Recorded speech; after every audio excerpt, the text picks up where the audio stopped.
আজকের বিয়ের মাধ্যমে আমরা মেয়ের বাবাদের প্রতি অনুরোধ করব, আপনারা ছেলের জন্য মোহরটা কমিয়ে দেন। আর ছেলের বাবাদের প্রতি অনুরোধ করব, মেয়েটা যেহেতু আপনার ঘরে যাবে সুতরাং যৌতুক বন্ধ করে দেন। দুটো জিনিস যদি বন্ধ করে দেওয়া হয় ইনশাআল্লাহ নবীজির সুন্নত আমরা কায়েম করতে পারবো। আমি এবারে সংক্ষেপে কালেমায়ে তাশাক্কুর হিসেবে কিছু বলবার জন্য অনুরোধ জানাচ্ছি। যুব সমাজের ইস্তিহা জনাব সৈয়দ হাসান আল আজহারি সাহেব, আমি ওনাকে বলবো কালেমায়ে তাশাক্কুর হিসেবে কিছু বলবার জন্য।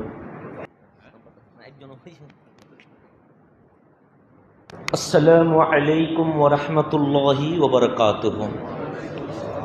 নাহমাদুহু ওয়া নুসাল্লি ওয়া নুসাল্লিমু আলা রাসূলিনাল কারীম, আম্মা বাদ। আজকের আমাদের সুন্নিয়তের শায়ের জগতের উজ্জ্বল নক্ষত্র, আমার স্নেহভাজন শায়ের মৌলানা মুহাম্মদ ইমরানের শুভ আকদ। আলহামদুলিল্লাহ, বর্তমান অপসংস্কৃতির এই যুগে ইসলামী সংস্কৃতির যে চর্চা শুরু হয়েছে, আমরা আশা হারাই নাই। আলহামদুলিল্লাহ, যুবকদের যে পরিবর্তন, এই পরিবর্তনের মধ্য দিয়ে আমরা বুকে হাত রেখে এটা বলতে পারি ইনশাআল্লাহ আগামীর বাংলাদেশ ইসলাম এবং সুন্নিয়তের বাংলাদেশ হয়ে যাবে ইনশাআল্লাহ। তো আমি আজকে এই আকদের মাধ্যমে দুটো মেসেজ দিব।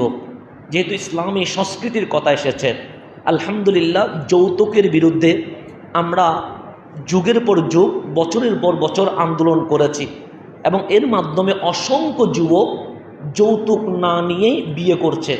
কিন্তু মোহর যেটার কারণে যুব সমাজ বিয়ে করতে পারছে না, সেটা দিন বদিন বৃদ্ধি পাচ্ছে। কখনো 15 লক্ষ, কখনো 20 লক্ষ, কখনো 25 লক্ষ। এই মোহরের কারণে অসংখ্য যুবক হালাল পন্থা তথা বিয়েতে না গিয়ে জেনাতে লিপ্ত হয়েছে। তো আজকে আমি এসে সর্বপ্রথম দেখলাম শায়ের ইমরানের মোহর কতটুকু আছে। তো যেটা দেখলাম আলহামদুলিল্লাহ বর্তমান সমাজে প্রচলিত 7 লক্ষ টাকা মহারণা। তো বর্তমান সময়ে 7 লক্ষ মহারণা এটা যদি ধরা হয়, অসংখ্য যুবকের জন্য হারাম পথ ছেড়ে দিয়ে আল্লাহর নবীর সুন্নত বাস্তবায়ন করতে সুযোগ হয়ে যাবে। তাই আজকের বিয়ের মাধ্যমে আমরা মেয়ের বাবাদের প্রতি অনুরোধ করব, আপনারা ছেলের জন্য মোহরটা কমিয়ে দেন। আর ছেলের বাবাদের প্রতি অনুরোধ করব, মেয়েটা যেহেতু আপনার ঘরে যাবে সুতরাং যৌতুক বন্ধ করে দেন। দুটো জিনিস যদি বন্ধ করে দেওয়া হয় ইনশাআল্লাহ নবীজির সুন্নত